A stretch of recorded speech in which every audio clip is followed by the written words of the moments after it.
आप सभी को मेरा प्रणाम। मैं अर्चना पांडे राम गुलाम राय ऑनलाइन क्लासेस में आपका स्वागत करती हूँ। आज का मेरा टॉपिक विसर्ग संधि है। विसर्ग संधि किसे कहते हैं, आइए परिभाषा देखते हैं। विसर्ग के बाद स्वर या व्यंजन आने पर विसर्ग में जो विकार होता है, जो परिवर्तन होता है, उसे विसर्ग संधि कहते हैं। उदाहरण देखते हैं। निह धन आहार बराबर निराहार, दुह धन आशा बराबर दुराशा, मनः धन योग बराबर मनोयोग। विसर्ग संधि के कुछ प्रमुख नियम हैं, आइए देखते हैं। पहला नियम, विसर्ग का ओ हो जाता है यदि विसर्ग के पहले छोटा आ और बाद में आ अथवा प्रत्येक वर्ग का तीसरा, चौथा, पांचवा वर्ण अथवा यर अलावा हो तो विसर्ग का ओ हो जाता है। जैसे यदि विसर्ग के पहले छोटा आ और बाद में छोटा आ अथवा प्रत्येक वर्ग का तीसरा, चौथा, पांचवा वर्ण, तीसरा, चौथा, पांचवा वर्ण क्या है? जैसे 5 वर्ग होते हैं, क वर्ग, च वर्ग, ट वर्ग, त वर्ग और प वर्ग। तो प्रत्येक वर्ग का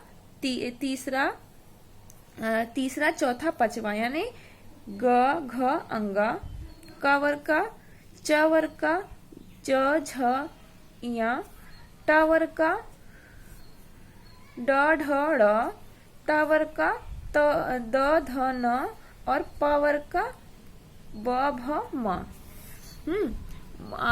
वर्ण अथवा यर अलावा हो तो विसर्ग का ओ हो जाता है। आइए उदाहरण के माध्यम से जानते हैं। जैसे मनः धन हर बराबर क्या होगा? मनोहर। ये विसर्ग है, विसर्ग की जगह पे ओ हो गया है। ह है ये, इसलिए यहाँ पे ओ हो गया है। अधः धन गति, अधो गति, विसर्ग का ओ हो गया है। मनः धन बल बराबर मनोबल। तपः धन वन बराबर तपोवन। यशः धन द बराबर यशोदा।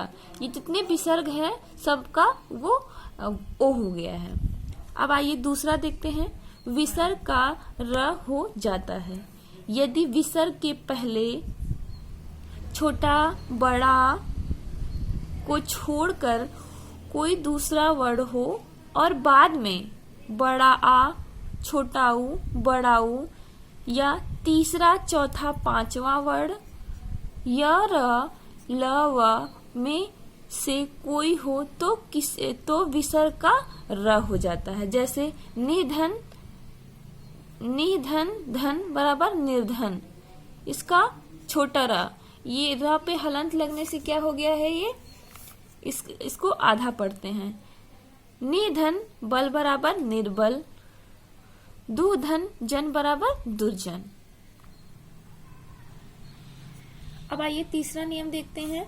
विसर्ग का स हो जाता है। इसमें क्या होता है? यदि विसर्ग के पहले कोई स्वर हो और बाद में च, छ और श हो तो विसर्ग का स हो जाता है। कैसे? उदाहरण देखिए। निधन चिंत बराबर निश्चिंत, यानी कि च, छ, ज, यदि विसर्ग के बाद च, छ, ज, स हो तो विसर्ग स हो जाता है। निधन चिंत बराबर निश्चिंत। निधन हल बराबर निश्चल, यानी अध स हो गया है। दुधन आशा बराबर दुशासन। दुधन चरित्र बराबर दुष्चरित्र। यहाँ पर विसर्ग के बाद च आ गया है, च, इसलिए यहाँ पे अध श हो गया है। यहाँ पे दुधन शासन है तो यहाँ पे बड़ा सा है तो इसका आधा सा हो गया है यहाँ पे दुह की जगह पे। अब आइए देखते हैं। विसर्ग का स हो जाता है। इस नियम में विसर्ग के पहले छोटी, छोटा ऊ और बाद में क, ख, ट, ठ, प, फ में से कोई वर्ण हो तो विसर्ग का स हो जाता है। आइए एक बार और देखते हैं। विसर्ग के पहले छोटी, छोटा ऊ और बाद में क, ख, ट, ठ, प, फ में से कोई वर्ण हो तो विसर्ग का स हो जाता है। आइए उदाहरण देखते हैं। जैसे निधन काम बराबर निष्काम। क यहाँ पे आया है, इस वाक्य में यहाँ पे क आया है तो क का श हो गया है। निधन कलंक, इस वाक्य में भी विसर्ग के बाद क आया है तो यहाँ पे निष्कलंक हो गया है, अधः श आ गया है। दुधन कर्म बराबर दुष्कर्म, यहाँ पे भी क है इसलिए यहाँ पे दुष्कर्म हो गया। निधन फल, निधन फल, यहाँ पे क, ख, ट, ठ, प, फ आएगा यहाँ विसर्ग के बाद तो यहाँ पे आधा श हो जाता है, निष्फल। तो ये विसर्ग का श हो गया है, हो जाता है इसमें। आइए पांचवा नियम देखते हैं। विसर्ग का छोटा सा हो जाता है। कैसे हो जाता है आइए जानते हैं। विसर्ग के बाद यदि त या था हो तो विसर्ग का स हो जाता है, छोटा सा हो जाता है। कैसे? नमः धन ते बराबर नमस्ते, यानी विसर्ग के बाद यदि त या था हो जाए, यानी विसर्ग के बाद यह त है तो यह नमस्ते हो गया, आधा सा हो गया। निधन ते, निधन तेज, इसका क्या है? यहाँ पे नी है, विसर्ग है, त है यहाँ पे तो यहाँ पे त का श हो गया। नी का ये जो विसर्ग है इसके स्थान पर आधा सा निस्तेज हो गया। दुधन शासन, यहाँ पे विसर्ग के स्थान पे आधा श और शासन हो गया, दुशासन। अगला वाक्य देखते हैं, ये क्या है? दुधन तर बराबर दुस्तर, यहाँ पे विसर्ग है और विसर्ग के बाद त आया है इसलिए यहाँ छोटा सा हो गया है। अब आइए देखते हैं विसर्ग का लोप हो जाता है, हो जाना। इसमें क्या है? यदि विसर्ग के बाद छ हो तो विसर्ग लुप्त हो जाता है और च का आगम हो जाता है। आइए उदाहरण देखते हैं विसर्ग का लोप हो जाना। पहला उदाहरण, अनुधन छेद बराबर अनुच्छेद, यहाँ पे यदि विसर्ग के बाद छ हो तो विसर्ग लुप्त हो जाता है और च का आगम और च यहाँ पे आ जाता है। छ के स्थान पर यहाँ पे नु विसर्ग के बाद आधा च आ जाता है। छात्र धन छाया बराबर छत्र छत्र छाया। अब आइए अगला देखते हैं नियम।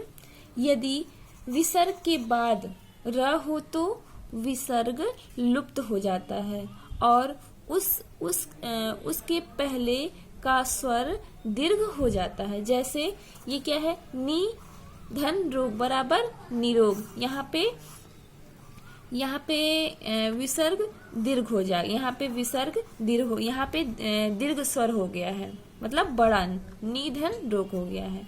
निधन रस बराबर निरस, यहाँ पे नी के बाद र आया है तो इसीलिए यहाँ पे ये स्वर दीर्घ हो गया है।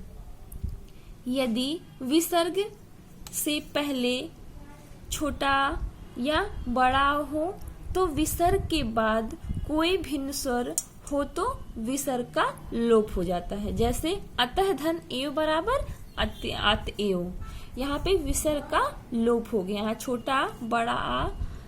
छोटा बड़ा हो तो विसर्ग के बाद कोई भिन्न स्वर हो तो विसर्ग का लोप हो जाता है।